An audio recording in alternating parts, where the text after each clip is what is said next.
And here we are. Here we are. Here we are. Here we are. It's Charlotte and Jessica coming to you live from Aragon Wine Market. We're in Pensacola, Florida. And once again, I always say, hey, we're in Pensacola, Florida, because we have people coming from all over the world that are watching, which is pretty cool. If you don't get to watch us live, don't forget we've got a YouTube channel that you can watch some of the old productions as well. That's right. It's going to be broadcast. Yeah, it's going to be super cool tonight because we have a couple of guys coming to join us from Argentina. Which is pretty neat. So, I know. It's awesome. We've hit Italy, France, Argentina. Yeah, we're traveling the world. Of course, even the West, though we can't the West right Coast. now. West Coast as sure. well. So, but we'll talk to the guys from Argentina in just a minute. It is Labor Day weekend. Hurrah! So everybody gets the Monday off, which is kind of nice. And we will be closed on Monday. So if you are planning on getting some wine for your Labor Day party, make sure you come in before. Right. I'll be here all day Saturday, and we'll take care of you. But if you need it, working Saturday. Okay. But if you need it for Monday. So last Sunday, we're closed on Sundays, and last Sunday I was coming back from brunch, Sunday Fun Day style, of course, and somebody pulls up in the parking lot, and they're like, walking in, and I was like, oh, well, we're closed on Sunday. I was like, but you know what? If I'm here, we're open. Don't count on that, though. So make sure you wear that statement. Yeah. So anyway, so we are closed on Monday. I hope everybody will enjoy their fun Labor Day weekend. And don't forget that we do special orders. So if you are having something big planned for the weekend, or any weekend, or any event that you may have, just give us, usually about a week's notice. Yeah, absolutely. Had a kid call today, and he was like, oh, it's my mom's birthday, and I want this. This is her favorite wine. And unfortunately, we don't have it on the shelf. But we could get it. And I just said, maybe for Christmas, just think about it and plan a little bit ahead of time. Sometimes you have to plan ahead. You have to plan ahead. If there's something that you totally want, if there's something that you totally have your heart set on, sorry, we are an open wine store right now, so we will sometimes have customers and things going on. Last week we had a wreck out front, so you never know. But anyway, if there is something that you have your heart set on, plan ahead, give us at least a week, and we can usually get it in for you. So we're happy to take special orders. Tonight, we have a couple of guys coming in, or not just a couple of guys, the guys from La Madrid Winery. They're located in Argentina, Mendoza, and the winery is all estate grown wines, single vineyard wines. For what you're getting some great value wines. They also all get very high scores from James Suckling and Wine Enthusiast, and the Cabernet Franc in 2014 held the top spot for 52 weeks. I think I read. Oh wow, that's crazy. We'll have to ask them about from that. March to, it was interesting, like a very specific diagram. But I mean, for a period of time, it held #1, and then in 2019 was named, the top 100 wines. So beautiful wines. Well, let's definitely ask them about that. So, further ado, should we? Yes, let's bring the guys in. Yes, Ricardo. We have Ricardo and Alejandro. And Alejandro, of course. Hi, guys. Thanks. Hello, everybody. How are you doing there? Yeah. And we've also got Michael Fix, the resident wine rep from Winebow. Hello, Monsieur Fix. How are you guys doing tonight? Pretty good. Bueno. Awesome. So you guys are joining us from the La Madrid winery, correct? Correct. We are settled now in the living room of this beautiful house. This winery was built during the late 1800s, and if you have some idea about the Argentine architectural style during those years, was always related with the European traditional wineries. So this is one of those cases, a very old-fashioned house, beautiful house, living room. And then, of course, here we have our main facility to produce our magnificent wines from Argentina. Oh, that's so unique and interesting. I've never been to Argentina, and it's definitely on my list because you know, as a wine store owner, that's how you learn. You go to the places and not just you know, drinking the wine helps, but when you actually go to visit and you meet the people behind the wineries and make connections like that, that really brings it home to you. So we're excited to have you join us. Thank you. Thank you very much for inviting us. It's always a pleasure to share with you guys and with all your clients and consumers worldwide the experience from Argentina and all the feelings we feel about wine. Absolutely. Yes, thank you. So how long have you been in Argentina? Because I know that there was some history behind the winery. Well, as I was saying, this particular facility was built during the late 1800s, so it's a quite old-fashioned style winery, but of course with all the state-of-the-art technology in order to produce high-end wines. Then another important fact, talking about years or ages, is our vineyards. As you were saying, all our wines are 100% state-grown wines, and all of these grapes come from vineyards which were planted from 1929 till 1990. So it's also a very old vineyards that in Argentina is something really unique and special, because during the boom of the Malbecs during the 90s and the 2000s, a lot of producers decided to change a little bit the way that they used to manage their vineyards, and in that way they replace plants, and that is not our case, right? We keep these vineyards in order to have these very wide differences between ages, and that is the way that we can make also the differences, keeping the single vineyard concept. Yes, and that's important. I know that you know, to have estate grown is a #1 check on your box of a good quality wine, and then to have single vineyard is even another step up from that. So that's pretty impressive. For us, we have a couple of concepts about our global philosophy, which is the main one. We are 100% Agrelo. Agrelo, as maybe you have heard, is one of the most prestigious wine growing regions in Argentina. If you see the map, you can see here in South America, Argentina here. Yes. And here we are in Mendoza, which is located at the middle west of the country, and it's really close to the Andes Mountains. Actually, we are located at the foothills of the Andes. And here, Agrelo, in this magnificent place, you will find the place of maybe the best or the highest end grape Malbecs in Argentina. That's why we decided to invest in this particular micro region, and it's a kind of responsibility for us to share this concept about Agrelo, and that is one of our most important facts. 100% Agrelo, 100% state wines, 100% single vineyard, and then besides that, we keep this idea of produced wines with minimal intervention from us, because we want to bring into the bottle or into the glasses the most natural expression of the soil, the terroir, and all the natural climate conditions that we have here in Agrelo. Yeah, so those are all super important factors. Also, I've heard that elevation is another important factor in the winemaking in Argentina. Can you tell us a little bit more about that? Talking about terroir, when you refer about terroir, you have a combination between different factors. One of them is the altitude. Our vineyards are located at about 900 meters above sea level, which is a quite wide or high elevation.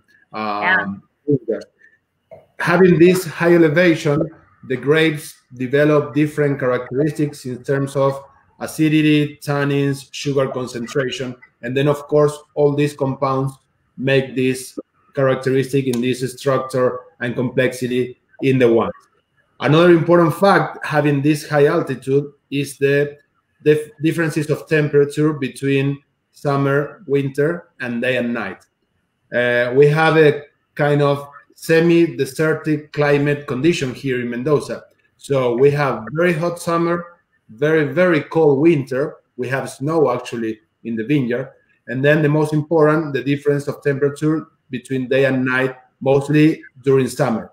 Very hot during the day, and the night is really cold. So in that way, the plant, of course, suffers a lot and needs to develop very strong skins in order to protect the pulp of the grape. And another important fact here in Mendoza is well known as the province of the sun, the state of the sun. We have here about 300 days of sun exposure per year. So it's really sunny. And of course, if you don't manage the canopy, the quantity of leaves that you have in the plant in order to protect the grape, the sun can particularly burn the grapes. So that is another really important fact that we have here in Mendoza, talking about the climate conditions. That's super interesting. I definitely want to plan a trip when things get where we can travel. Absolutely. You're more than welcome here. Of course, here in the winery, we have two very nice, cozy bedrooms that we always That's use. What I was hoping you'd say. With clients like you and friends all around the world. So you are more than welcome to stay here at our house. Thank you. That sounds wonderful. Awesome. My question was going to be, when you say very hot days and very cold days, or cold nights, excuse me, what is that temperature variation? In Fahrenheit, I will say that during summer we reach the 100 degrees Fahrenheit. Mm-hmm. And during the night, we can reach 8 Celsius. 8 Celsius, which is 47 Fahrenheit. So you have, in average, maybe 45, 50 degrees of differences between day and night. Yeah.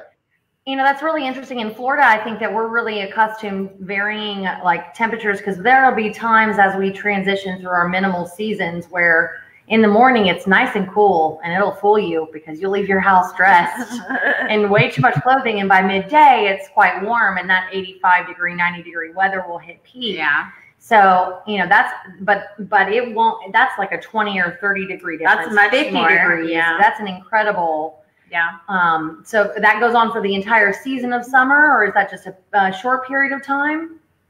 I would say that mostly during January, which is our hottest month during the year. January and February are the most critical ones. Wow.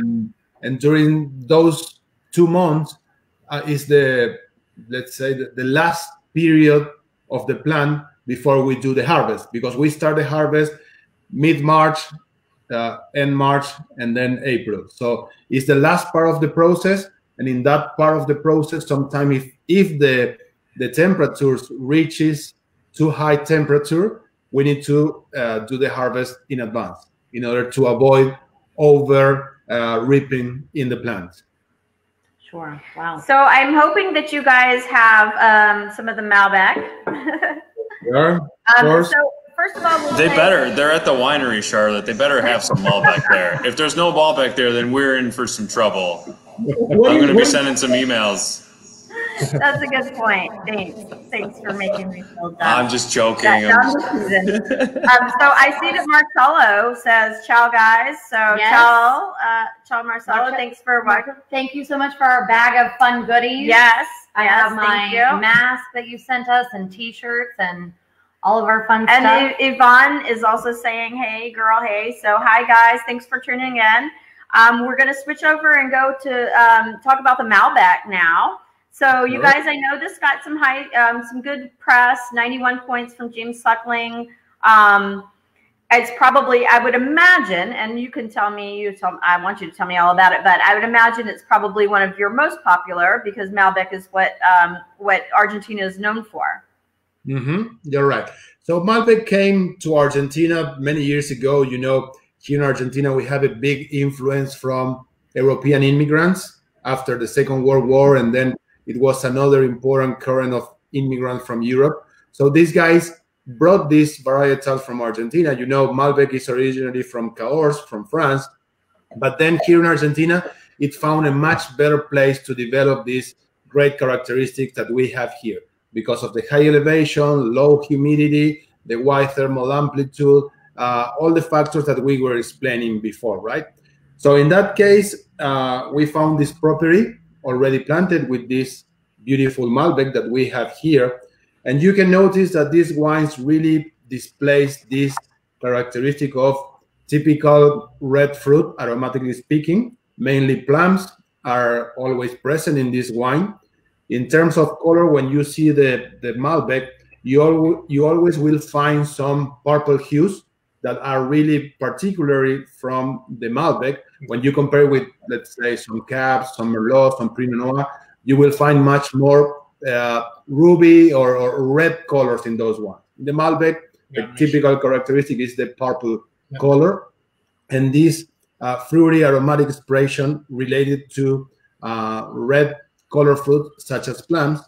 And here in our particular region, something quite special for us is that you also find some floral aromatic expression related to violets. Under these low temperatures, these factors or this expression of violets are always present. So that's why we can be able to say that this is a 100% expression of the terroir from Agrelo. And talking about the line, we split the lines in 4 different lines. This is the classical line. Then we go to the Reserva, Grand Reserva, and Matilde, which is the iconic wine. In this line, sorry. So I was going to say, so Malbec probably is your highest production of wines. In total, if we count the 3 vineyards that we have in total about 105 hectares, which in acres is 46. If you could do the math, that's pretty impressive because Americans cannot do acres versus hectares. So. When I asked you the temperature question, I specifically thought that you were going to say it in Celsius, and I was not going to be able to transfer it. Good for you. Hectáreas? Sí, hectáreas. Yeah, we were about 260 acres. Yeah, bravo. That's a lot. Yeah. From these 260 acres, we have about 80% of Malbec in those vineyards. So yeah, it's almost it's our main production. And talking about the line, what we want to bring into the bottle here is a kind of medium body, medium structure, not a really full bodied wine, because here we want to preserve more the fruity expression of the grape without too much interference of oak or over ripping grape. The idea is to keep the freshness of the grape, bring this very nice aromatic expression, but still then in the mouth, when you drink the wine, you will find that it has a very nice complexity. This middle body conception is not just like a lighter wine. It's not an entry level, of course. It has a really nice structure something that we have been working really hard during the last years is the idea of bringing the natural acidity in the wine, because there are 2 ways to get acidity in the wines. One, the most important one that we consider is the one that you get from the plant, from the vineyard, from the soil, the expression of the plant as itself. And then the second one that you can get is the one that you get here in the winery.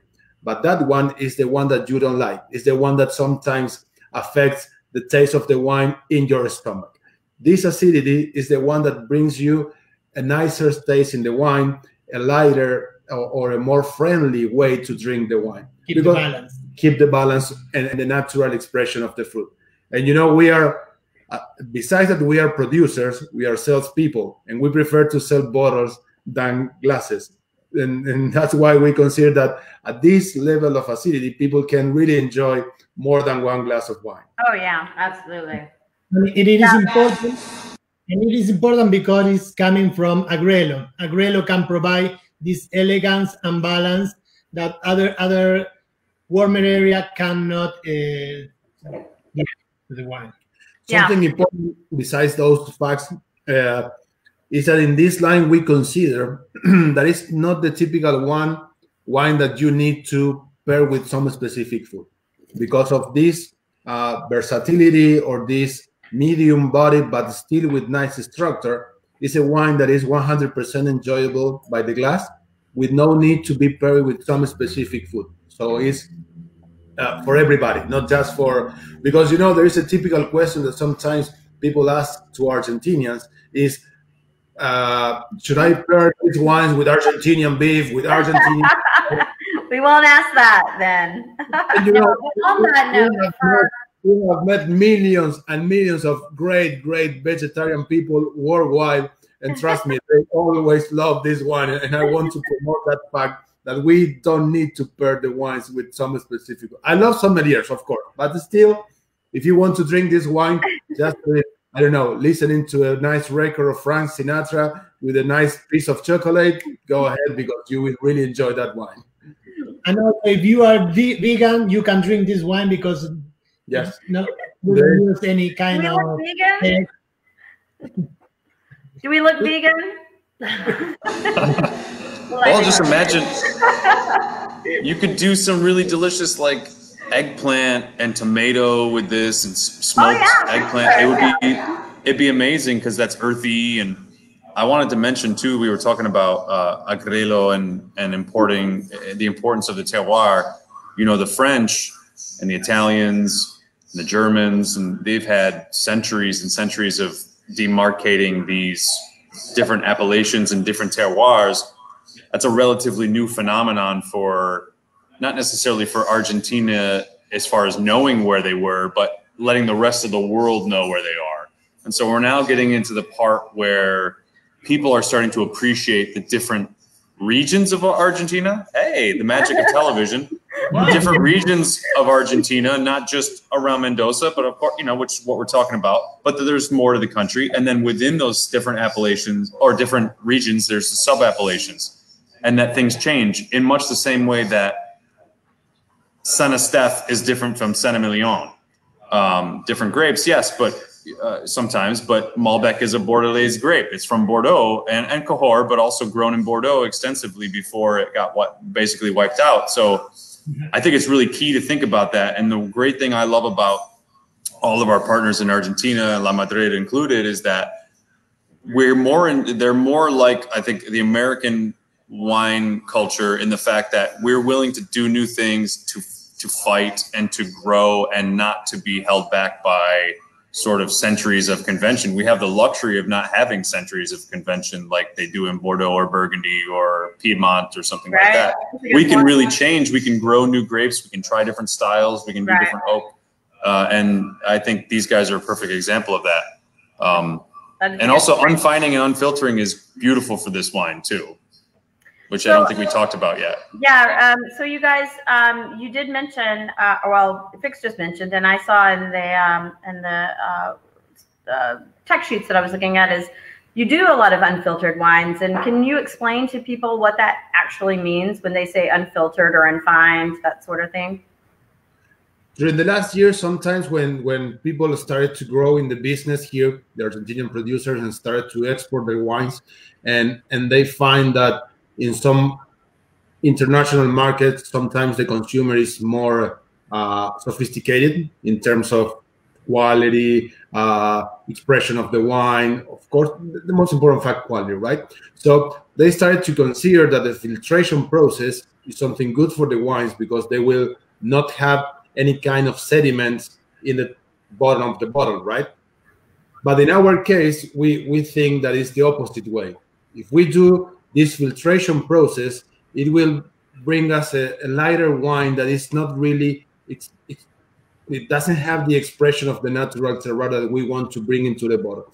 So we need to explain people that the no filtration process is something that is something better for you in order to get a more natural expression of the wine and the soil and the Agrelo terroir. If you find some sediments in the bottom of the bottle, that is okay. There is no problem about that. It doesn't affect quality. It doesn't affect taste. It doesn't affect the color of the wine. It's just natural process of filtration that doesn't take out the concentration of the tannins that these beautiful grapes bring into the wine. That's why we avoid the filtration processes just to bring a higher concentration in color, a little bit more of a structure, and more complexity into the wine. If you do the filtration, you will reduce all these characteristics of the wine, and also will last for a shorter period in the bottle. If you don't filter the wine, because of this concentration, the color of the wine will last for a longer period. And we love to have this concept at the same time. We want people can buy a bottle of La Madrid today and maybe can enjoy it, we don't know when, maybe in 2 years, and the wine will be in the condition that it has to be. You're touching on a subject that I've been harping on for the last few weeks, maybe months. It's definitely come up in the last few broadcasts because buying a bottle for now and then saving. I was a hoarder, a wine hoarder, and I would put stuff on my shelf and not drink it. And then I realized it's not doing me any good there. I need to start drinking some of the wines. And so there's nothing like an aged wine. And in a lot of places, we just want to drink it. We want to drink it fast. And this certainly can be drunk fast, but it's also nice or early.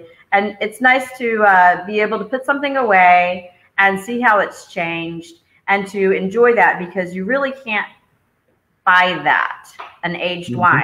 I mean, you can, but it takes patience and time. So I'm glad you brought that up, because again, that's one of my little, I guess, yearly things that's been hanging on my head for the last year. And I think it's good. I mean, it's a good food for thought, a good note that people, should maybe that aren't, thinking that way should know. You can always buy 3 bottles. One for now, one for a little while, and one for way later. Yeah. Yeah. Or maybe just 2, but 3 is beautiful. Sure. Yeah. So, I mean, some people buy cases and do it that way, but definitely. Hey, if you've got the space. Absolutely. You need to have space. And this is something that is great from Malbec. That is a wine that has a great round tannins and sweet tannins that you can drink a wine now, and it's perfect right now, and you can drink in 10 years, and it's going to be better. It depends on the style of the wine, because to age a wine, you need to keep 3 things. So the acidity, good alcohol, and good structure in the wine. So in this wine, absolutely. Well, we did have a question come in from one of our customers, Chris Gregory. Thank you so much for watching and commenting. He said higher elevation means more resveratrol. How do you pronounce that? Resveratrol. Yes. How does it affect the taste? Resveratrol is an antioxidant that the red wine has. Yes, because when you are in the high elevation, you have more sun exposure, and it's more UV affecting the grape. So the grape need to protect the seeds into the grape. That is the future of the plants. No, they try to protect, so they have thicker skin. So all of this skin thicker has a lot of antioxidant. Resveratrol is part of this in the last research about this. So yes, it is true. With the red wine with a more high elevation has more resveratrol and antioxidants. Does it affect the taste in any way, or does it affect the wine? No, the resveratrol is part of it. In fact, it's the better wine that you have a better structure, it has usually more antioxidant or more resveratrol. Probably the answer is yes, it affects the wine in a beautiful way. And that's what we like. Agreed. I see he also has another question. So we are planning someday a trip to the Mendoza wine region. How long would you suggest a person plan for the area to see everything that they kind of needed to see? Want to stay here in Mendoza? Yeah. Or just because the wine. How long should we plan a tour of the Mendoza wine region? So the whole region. You can plan it in one day if you want, but you want to stay here, you can stay for good if you want. That sounds awesome. We're going to drink here, so you can bring all the army here, and we are going to be more than good to do that. Perfect. That sounds great. Chris, one thing that I wanted to mention is that the Malbec, like all the things that you've told us that are so awesome about it, and it's estate grown, and it's single vineyard, and it's age worthy, it's hand harvested, all these wonderful things, and yet it's a great value. We sell it at the wine store for $16. So if anybody's, looking for, right? I know it's wonderful. It's wonderful. And I mean, and if you like it and you want to go, take a step up and it's maybe a special occasion, we can get you the other ones that are, the reserve, and then go up a tier. Absolutely. Yeah. And I think that speaks to our commentary in the story about when the store, whenever people ask, do you have anything under $20? Do you have anything under $50? Well, we certainly do, and this is a wonderful representation of that quality. Yeah, good quality for a reasonable price. Absolutely. This is a wine you could drink any night of the week. There was a kind of premise that when people started to export wine from Argentina, we always try to keep the idea of keep the balance of price and quality. Of course, nowadays our challenge is not just to produce this balance between price and quality. We look for quality, and sometimes quality is a little bit more expensive, but still we in these lines are trying to be the safer as we can in order to keep that balance. And then, as you were saying, if you want to discover something, I don't know, higher, you can get the Reserva, Grand Reserve, and so on. Right. And also is how we can compete against the big name, the famous name. The only way is to deliver more value, overvalue in the wines. That healthy prices. What we can do. And you certainly do. So that's awesome. We appreciate the great value we get through you guys. And I want to say, before we move on to the Cab Franc, I see somebody in our queue named Kevin. A new person joining us, Kevin from Vino del Sol. Alejandro and Ricardo are laughing. Yeah, we don't want him. Hi, Kevin. How you doing, ladies? Everyone's doing all right? We're great. Cheers. You have your mouth back. Excellent. Well, I probably have a bottle or two. Here's some La Madrid. Well, you need to open a glass and join us. Absolutely. Well, I appreciate you guys hosting us this evening and letting us all participate in this awesome event. This is great. Yeah, well, thanks for joining us. We're just about to move on to the Cab Franc, actually. But before we move to the Cab Franc, I have a quick question, Ricardo. I'm a huge Petit Verdot fan. Do you guys do Petit Verdot? No, we don't, because when these vineyards were acquired by the owner, they were already planted, and we are focusing our effort and all our production in these 4 magnificent varietals, which are Malbec, Cabernet Franc, Cabernet Sauvignon, and Bonarda. And being 100% state grown, we don't buy grapes from the producer. Sure. We focus on these 4 red varietals. Well, and speaking of that, I know that the Cab Franc, I think, is 15-year-old vines.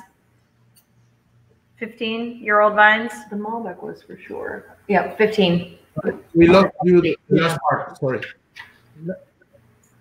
Oh, you didn't hear the last part. We're asking if the age of the vines is 15 years for the Cab Franc. Yeah, the age. Oh, you having technical difficulties in Argentina?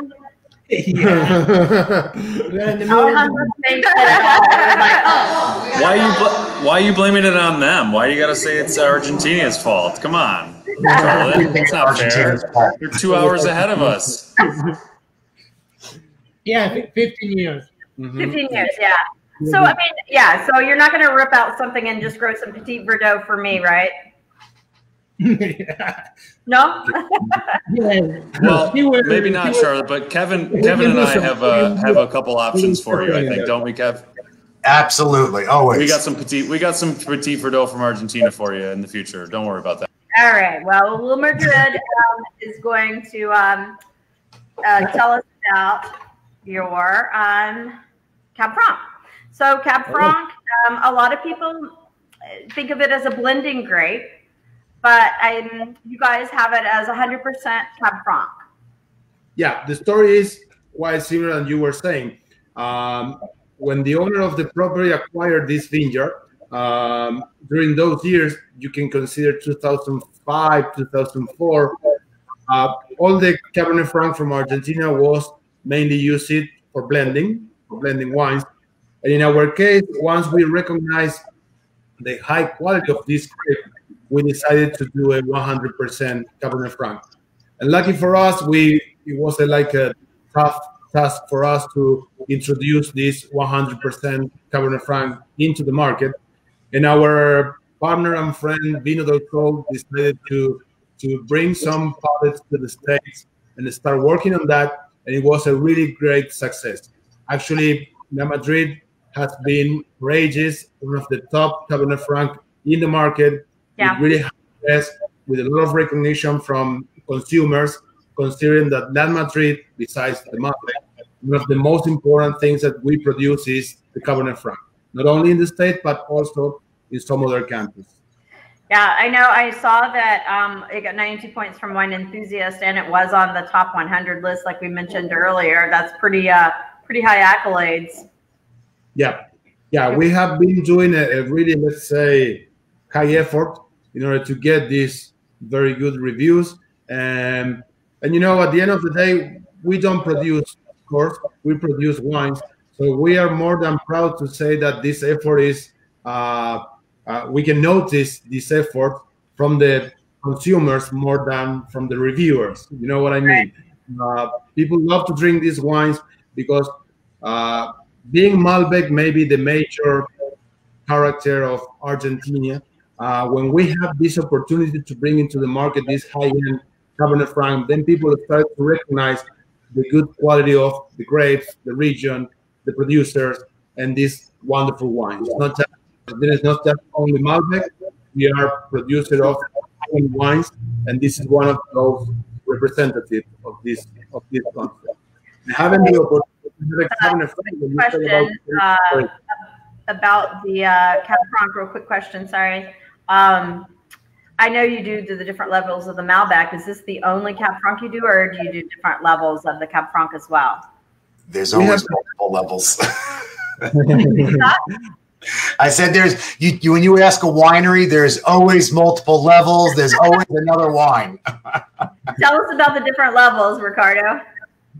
Well, what we do here, when we talk about the differences between the classical line, the Reserva, and the Grand Reserva, here in the Cabernet Franc, we have a kind of limited production.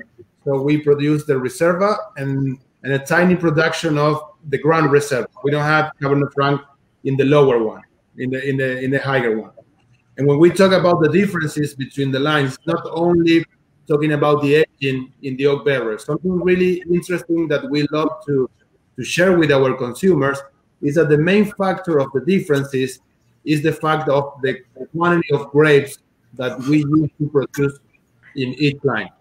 Talking about that, in the Clásico, we always say that for one bottle, we need one plant of grape to produce that. And in the Reserva, we need 2 plants per bottle. So in that way, you can easily understand the higher structure, the higher concentration, the higher complexity of the Reserva. Of course, the wine is aged for a longer time in the French oak barrels, but still, for me, the more important thing is more quantity of grapes with a lower yield in the vineyard. That's why you have higher structure and complexity in the wine. Yeah, and when we were talking about what wines to do for La Madrid, it was all the wines are great. But for me personally, I think Argentina makes, really the best Cabernet Franc wines in the world. And I know that says a lot because I know everybody here and the gentlemen have probably had some right bank Bordeaux wines that, I mean, not 100% Cabernet Franc, granted, but still, those are tremendous wines. But I love the way Cabernet Franc ripens in Argentina. I love that it doesn't have some of the flavors and tertiary aromas and flavors of Cabernet Franc that some people don't like. I really don't see those coming through in the wines very often. So it's so consistent with Cabernet Franc, which is some of the things that other regions have trouble with. Speaking of that, I would say that most people do know this as a blending grape, and maybe don't know what a Cab Franc tastes like. If hopefully they've bought a bottle tonight or are drinking this with us. But can you give us some of the characteristics of straight Cab Franc? When you need to compare the Cabernet Franc, a lot of people start thinking about Cabernet Sauvignon, the typical green pepper present in the aromatic expression of the Cabernet Sauvignon. We always say that the Cabernet Franc is a more elegant wine than the Cabernet Sauvignon. It's not as aggressive as the Cabernet Sauvignon in this spiciness aromatic expression. In our case, it keeps also darker red color fruit aromatic expression because of the characteristic of the terroir, but combined with this spiciness and complexity in the aromatic expression. It's not just the typical green pepper that sometimes is really like aggressive in your nose, and sometimes it hides the rest of the characteristic of the grape. In this kind of wines, we can get this really nice, gentle, and elegant balance between darker red color fruits and some spiciness, and not being so spicy as sometimes the Cabernet Sauvignon. And also floral is an important characteristic of the Cabernet Franc that is different from the Cabernet Sauvignon, that has some floral aspect that keep the elegance or give the elegance to this wine. You know, I think one of the reasons that you find that the La Madrid Cabernet Franc is so much more appealing and so much more dynamic is that, you know, Cabernet Franc has been under vine for many, many years in Argentina, but it's always been predominantly used as a blending grape. And, you know, Hector and Ricardo many years ago recognized, you know, the potential and how dynamic the grape could be. While everybody's using it as blending, they were using it as a monovarietal. So they had no choice but to make it, you know, they had to make it the best that it possibly could be so it could stand on its own 2 feet. Yeah, Kevin, this is probably a good question for you because you're all over the business. So one of the questions that we have here is that Chris Gregory says Cab Franc is quite big in Europe, but we don't see that much here in the U.S. Is there a reason why the U.S. is not embracing it? I don't know that it's about ingratiating. I think that you know, grapes are very they need the right terroir. You know, if you think about oranges, you could plant oranges here in Atlanta and get them to grow, but they would never be as juicy and succulent and dynamic as if you put them in Central Florida where they want to be. Well, grapes are exactly the same. You could get any varietal to grow anywhere you want, but it's got to be in the right environment for it to truly realize its unique potential. And, you know, and it's one of those grapes, sort of like Pinot Noir, that can be quite fickle. And, you know, a place like Argentina or Bordeaux is the right environment for it.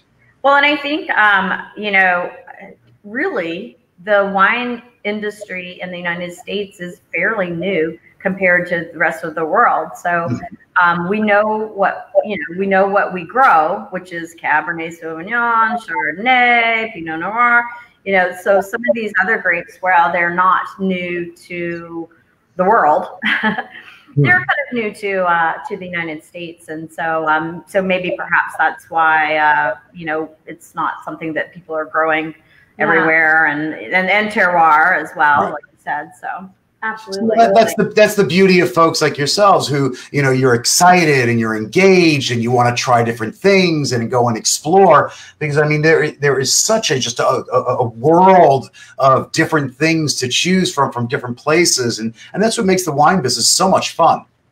Absolutely. Yeah, for sure. I talk about that all the time because I'm the new girl or the novice in the group, which I'm not the new girl anymore, but I'm still I'm the guy. Yeah. So you know, I talk about that often, that our, or at least my perspective coming in, even from the background in food and beverage that I had was so limited comparatively. I had, you know, I looked up at that periodic table of grapes and just stood there in awe of like, wow, I don't know a lot about wine. None of us do. You know, and so I thought Ricardo probably. And definitely the people that we've spoken to, certainly over the last few months, have so much more knowledge, and it's wonderful to like just absorb it and be a sponge. And that's what's exciting. And I said to Michael Fix one time many weeks ago, I love the stories. I love the people behind it and understanding. He was like, yeah, Jessica, that's wine. Yeah. I was like, oh yeah, okay, I got it now, because it made so much more sense. Yeah, and that's why we have our favorite wines sometimes, right? They don't have to be Dom Perignon or, you know, some sort of crazy unicorn bottle. It's always about the situation sometimes, and then the people that are around us. And I think a lot of these meetings that we're doing, a lot of the people that are watching, and then we're discovering all of these new favorite wines for people because they've had this unique situation of what we're all going through, and they're going to remember it when they ordered a pizza and had a great bottle of La Madrid Malbec. And they would say, they'll mention to their friends, this was the best Malbec I ever had, and it was the best pizza I ever had. And it was because they had all of those things together. We always, like you said, the stories are the thing, but also it's the camaraderie of wine. And that's why we always try to say, let's have wine over a meal, or let's have wine with friends, and really experience the full breadth of the sensory experience. And these wines have a sensory experience. There's no doubt about it. They have the nose, they have the flavor. Also, your pocketbook isn't that much lighter when you walk away with a bottle of La Madrid, which is also better. That's a good sensory experience too. Yeah, absolutely. It's 21 in our This is the reserve, and so it's a bump up from the other the Malbec level, but it's 21, which is still an incredible bargain for what you're getting. Well, you know, the funny thing, you talk about the value. You know, you think about La Madrid. It's 100% estate. It's 100% sustainably farmed, 100% hand harvested. You know, it's single vineyard. You know, 85-year-old vines. If you were to take this same recipe and go to California, or go anywhere else in the world, we'd be talking about, you know, $75, $80, $100 of wine. And I think it just represents what an unbelievable value, you know, Argentina is, that, you know, people who haven't, you know, discovered it yet, they are truly missing out. Oh yeah, for sure. Totally. Magic of television. The glass is filled up. One other thing about like the wine is like you're never gonna know everything about it. So when we were talking about learning about wine, I mean, that's the thing. Yes, Ricardo knows a lot because he makes wine, right? No, there is always time to learn, and you know that for me, one of the most interesting things about winemaking is that you learn drinking wine and having good time with people like you. So what else you can ask for? It's really, I'm already putting my trip, Ricardo. I'm with her, so just saying. I got a bedroom too. Yeah, I know. I really so you can stay here. Thank you, and we appreciate you talking with us so much. I appreciate you taking the time out. You've told us so much. Is there anything else you want to tell us about the Cab Franc? For us, with Hector, which is my boss, we consider that Cabernet Franc from Argentina, as I was saying before, is part of the future of the Argentinian winemaking. It's maybe the best expression that we have nowadays to represent Argentina as a country of high-end wines and not just a monovarietal producer. And for us, it's a really big responsibility. As Fix were saying before, you can find Cabernet Franc from France, of course, but you guys, you are a new world producer, such as we are, and you name just 3 varietals from the States, right? You name Cabernet Sauvignon, Chardonnay, and Pinot Noir. And people talk about Argentina only for one, Malbec. Yeah. But it's a responsibility for us We are lucky to have this partnership with Vino del Sol and have this support from them to bring into the market this beautiful wine, and then you have the chance to share it with your customers. For us, it's the most important thing about the Cabernet Franc and about the future of the Cabernet Franc in your market. Wonderful. That's awesome. Yeah. Yeah. Well, it is a grape. It is like Cabernet Franc is a grape that opened its own path in the market, because we try in the past to maybe we can use this grape after Malbec to try to sell, to show Argentina, but we never think in Cabernet Franc. And Cabernet Franc was opened the door by itself. So it is showing is something natural. So it's beautiful. Years. Yeah. We're lucky to have it tried it tonight. Wonderful. So thank you guys. I'm gonna say I do 50 minutes already. Yeah, can you believe the hour has gone by quickly? So we are before we let you go, actually really quickly, before we let you go, I'm gonna say hello to Melissa, Patricia, and Susan, and all of our guests they're saying hello to you in the comments. So thank you again, and hi to them. Thank you so much for joining us. Yes, we really appreciate your time. Salute. Salute. We hope to see you soon. Definitely. Bye-bye. See you soon here in the market. Take care. Bye-bye. Okay. Sounds good. Thank you. Bye. All right. So, let's say goodbye to Kevin. Bring him back. Oh, he's gone. Sorry, Kevin. Oh, my gosh. I didn't mean to, I guess my apologies. Got ahead of myself. Fix, you're still with us. That's good. Yes. Last week I was like, don't end broadcast. It wasn't last. Yep. It was last week, actually. Anyway, it's okay. So we will send him a thank you for joining us, Kevin. Even though he joined in late. Like, what the heck? He's just like that dude that comes in and sits down in the back of the room. It's like, I'm here, y'all. But anyway, Kevin was our thanks, surprise Kevin. guest. Happy to have surprise guest. Yeah, I don't really remember if we invited him. It was that kind of guest too. I think he got a back end invitation. Kevin? I'm gonna hear something about that comment, I'm sure. But I think but he's a great dude, and we're really happy that Vino del Sol joined us. And he really did have some good input, so we were glad that he joined us. So hopefully he's still watching, and he can. We're thanks, Kevin. Absolutely. Fix next week is going to be super cool. I'm so excited about this. We're all so excited about this because, first of all, do you like India? Do you like Indian food? Do you want to get some Indian wines? Is this not the coolest label ever? So this is Sula, the Brut Tropical. Absolutely beautiful bottle. Certainly beautiful bottle. I took this and paired it at the sushi tasting that I did with sushi. A girls' night out, a girls' party a few weeks ago in Destin at a condo. It was delicious. It's called Brut Tropical. It is a bubbly, and Fix, tell us a little bit about it. Well, Brut and traditional method style Brut from India, using European grapes, of course, because generally in India, at least currently, there were no other indigenous grapes that were being grown there. Although we can trace other grapes back to maybe even parts of India and places in Eastern Europe where and in the Middle East where they were actually kind of their original progenitors came from. So it's really interesting to go to one of these ancient lands and experience these wines. But this is really, this is probably the only Indian winery that anybody knows in the United States. For sure.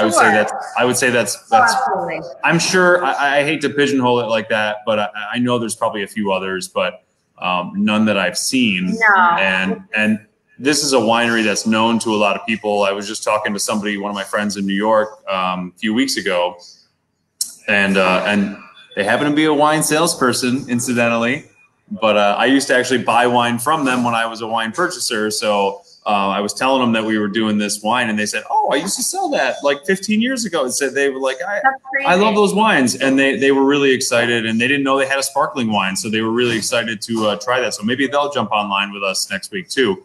And yeah, and I would say, personally, we're going to do a red wine as well, which is going to. We'll talk about that in just a second. I just want to say real quick about this. It is a beautiful bottle, and I love that about it. But it's a delicious sparkling. And call me Senorita Barbarita. Yeah, it's delicious. Yeah, and so we've been in business almost 12 years now, and this is the first Indian wine we've ever had in the store.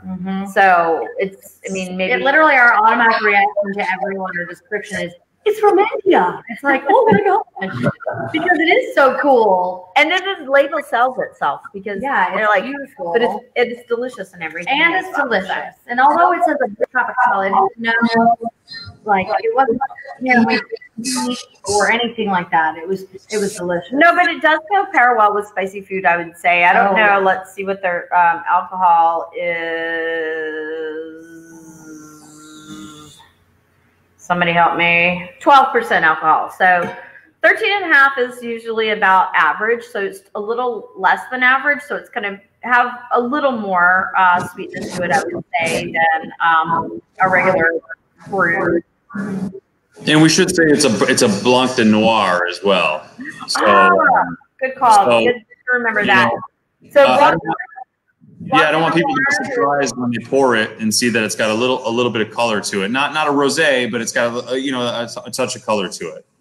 I look forward to us elaborating on that topic. We will talk about that because people don't really understand that the Blanc de Blanc versus Blanc de Noir. But we'll talk about it next week. Just so we do. So the Shiraz So everywhere else in the world, they call this grape Syrah, except for Australia and apparently India. They call it Shiraz as well. Yeah, I think that's indicative of kind of maybe a little bit of like a southern hemisphere kind of mindset. You do see that there's very little of it grown in South Africa, but from what I've seen, I think there is the same sentiment there as well. So I think that's more or less just kind of akin to a kind of that sort of portion of a southern hemisphere and kind of maybe a little bit of the influence of British colonization and things like that. I'm not sure. We'll talk. Maybe we could talk about that too. Next week. Let's talk about it. Let's talk about it. I haven't looked into the history about the etymology of why this is. Yeah, I think it's an important thing to talk about because people ask the question, and as a novice, I initially asked the question of, wait, is Syrah and Shiraz, is that the same grape? And, are those different? And so that'll be a and how topic. Are they different or whatever? Absolutely. They're not different. But the other one we're doing for you red folks. So I would suggest, and Michael, maybe you have some suggestion as well, but I would suggest go ahead and get you some Indian food and start out with the bubbly and then move along to the Shiraz. Yeah, I would say, go to Taste of India. It's right down the road here. You can pick up your bottles and get yourself some. They have great vegetarian dishes too, which will be great for, Indian food is always great for vegetarians. It's just part of the culture. But, if they have samosas with the bubbly, it would be amazing. Anything crunchy would be great. Any kind of anything that's a little salty. But also, if you're going to go into the Shiraz, get yourself some Rogan Josh would be awesome, like nice lamb dish or something like that. Sure. Really great. But the curries with the bubbly would be really great because some of the curries can be a little bit spicy. And anytime you have a brut style wine that has a little bit of residual sugar, it tones down all of that spice. And it really, with a curry with this bubbly, it would be amazing. It would just be great, and it would tone down all the heat because it's going to be hard to drink a red wine with something that's really spicy hot. So the brut is going to go really well with anything that's spicy. And new Taste of India, we're giving them a plug. Yeah, and I think that's a super important thing that a lot of people maybe don't know, and I try and tell people when they come into the store, if you're looking for something to pair with spicy food, always go lower alcohol because If you do anything with high alcohol, all you're going to taste is hot, spicy, and alcohol. Absolutely. It just accentuates the hot and the alcohol. So always trying to go a little lower alcohol to go with super spicy. Bye. All right. Thanks for joining us. We will see you next week with the Indian wines. So bye. So good show. Good show.